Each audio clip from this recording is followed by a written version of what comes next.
Hey guys, welcome back to the Candid podcast.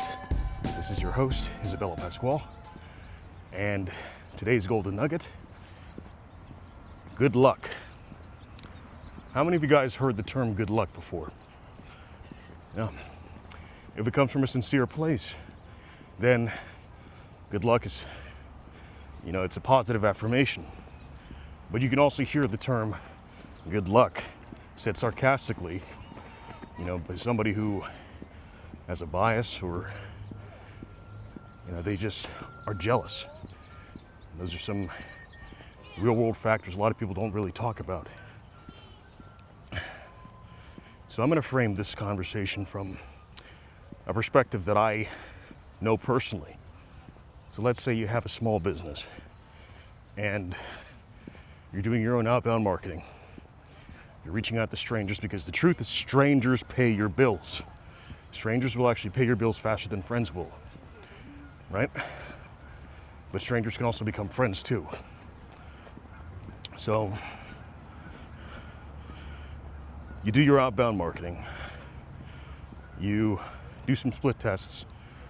You spend thousands of shekels out of pocket, obviously because it's your enterprise. And then you deal with this condescension, this good luck sentiment from a lot of people. They're being sincere, but then they're also being dismissive. Like, I won't even consider reading your signage or going to your website. I can't even bother because they already have their bias. And that's fine. We live in a free country. And people they have the right to their opinions. We also have to consider that we are on day 19 of the government shutdown in the United States. And hundreds of thousands of federal employees are on furlough right now, which means that they are unable to pay their bills since they're not getting paid. That's 2 weeks. That's a typical pay term. So then a lot of people are understandably saving. They're being more frugal. They are looking for alternatives and just hunkering down, especially considering a lot of people have families. They are over leveraged with the mortgage, car notes, and whatnot. So you have to be understanding, especially if you are a small vendor. You can't force people to buy if they can't, even if you have a really affordable option. And then again, you have all these coaches who are pushing these predatory programs and just extracting whatever they can from the middle class. But that's been the past 10 years. If you want to go further, there have always been those coaches. But then there's the complaint about younger people who are not being productive or creating anything. Meanwhile, domestic work has been outsourced for decades, so what can you do, right? So, for those of you who put in effort, and let's say you answer posts on LinkedIn or Indeed, and you see there's some sales positions, this is actually becoming very prevalent, where you work commission-only positions for certain companies, and then after they've neglected to pay commissions out to a number of their reps, they'll file Chapter 10 bankruptcy. And so what that does is that dissolves them of any liability from paying out to collectors. This has happened to me. It's happened to a number of my friends. It's really predatory. And there are no checks and balances right now in the system. And so you have hardworking people who are forced to leverage their resources instead of the company comping them and covering these expenses. So then they go out 10 grand and then they just get dismissed and discarded like they were nothing. And so what does that do for the young labor force? Where you're disincentivized from moving forward because you're always going to get take a few steps back. And again, I'm speaking from an anecdotal perspective. Sure, a lot of people may have been grandfathered into companies, and there is nepotism. That's a huge factor. And I guess that's always been the case. But when domestic labor was enforced and unions were strong in the United States, then there were some incentives for companies to adhere to the law, to the rules. But now it's a Wild West, and people are forced to fend for themselves, and attorneys refuse to litigate. They just write demand letters, and if the entities refuse to issue a mediation or settle with a mediation, they just drop the case. And you guys have no idea, unless you're actually going through it, how frustrating this can be. And then there's a generalization, millennials and Gen Z, or millennials and Gen X, they don't want to do anything. And then companies refuse to hire domestically, and they outsource labor to virtual assistants. Meanwhile, they've sold out the domestic workforce. So is that ethical or is that hypocritical? Pennies on the dollar. Meanwhile, the average person doesn't have the discretional spending they used to support small businesses or to go out. I mean, if you look at the movie industry, a lot of people complain about, woke Hollywood, or they're going to boycott Hollywood, but they don't consider the tens of thousands of jobs that Hollywood has actually been supplying to the economy. Meanwhile, you have these crypto scam bros and these motivational coaches who are multi-generationally affluent, and they're just extracting from the middle class, pushing false hope. No one calls them out.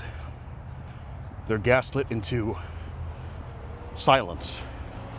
And this could be even in the political spectrum. A lot of people are gaslit into silence and complacency. And then what's the reward? There is no reward. So more and more people are thrust into entrepreneurship out of necessity. Then you have so many different companies, so the average consumer has analysis paralysis. Which vendor am I going to choose?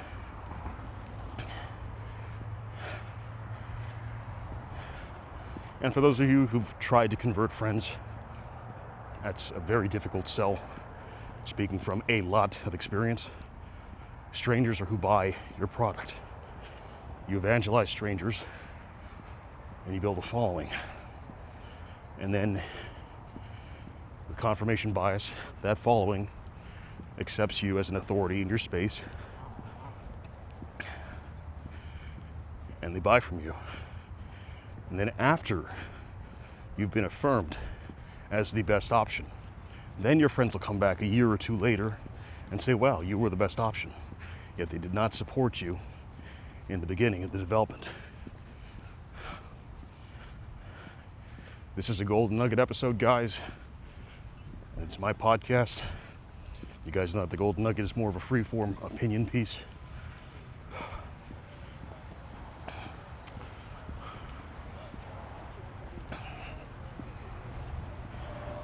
So if this resonates with any of you guys who are actually busting your asses and making something happen,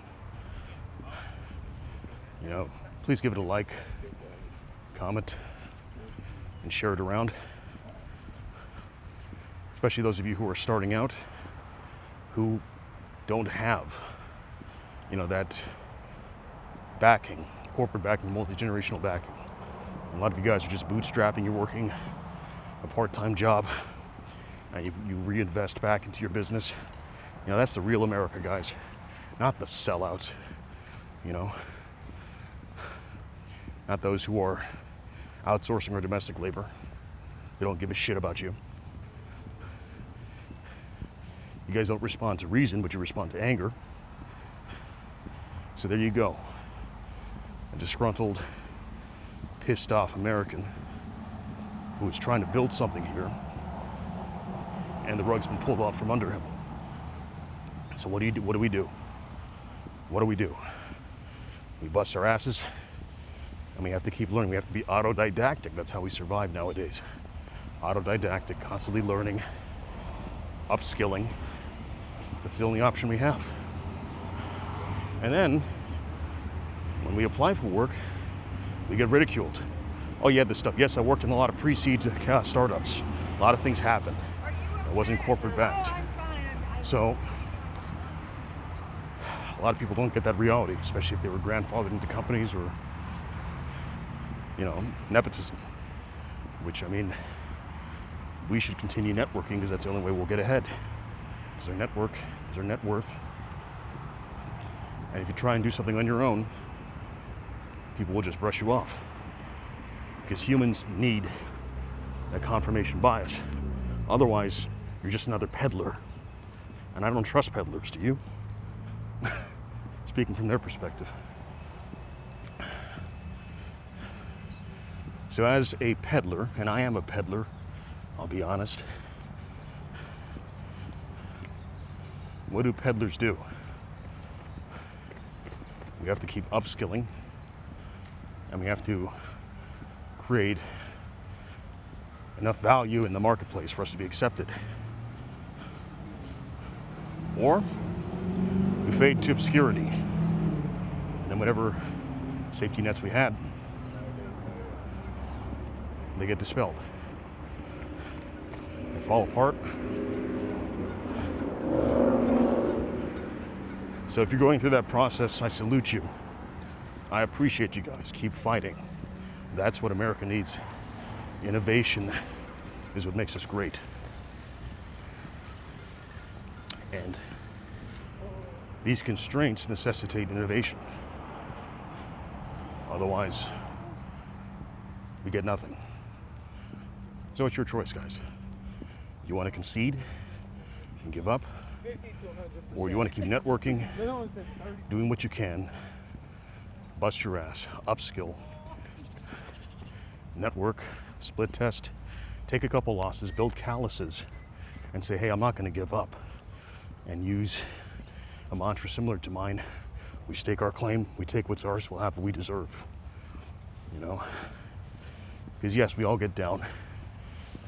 Life is unfair. There are forces at be. It is what it is. It's transparent. So then you can't be reliant on old paradigms. Because I have a lot of friends who, they got their masters and they can't get work, And a lot of people, we started off with our core competencies and we're working in different fields. And then sometimes in those fields, if you're smart or if you're ambitious, you reinvest your capital back into your dream and make it happen. Now, it's not a smooth ride, and you can expect a lot of losses. And I've lost a lot. I've gained a lot too, And if you're in a position where you're a bachelor, you don't have a family, that's the best time to do it. Because then you can be selfish and you can say, yes, I'm going to take this time to be a monk. I'm going to invest in my business. I'm going to hyper focus. Because if you have children, you should, focus on them and your relationship and giving them a stable environment to grow up.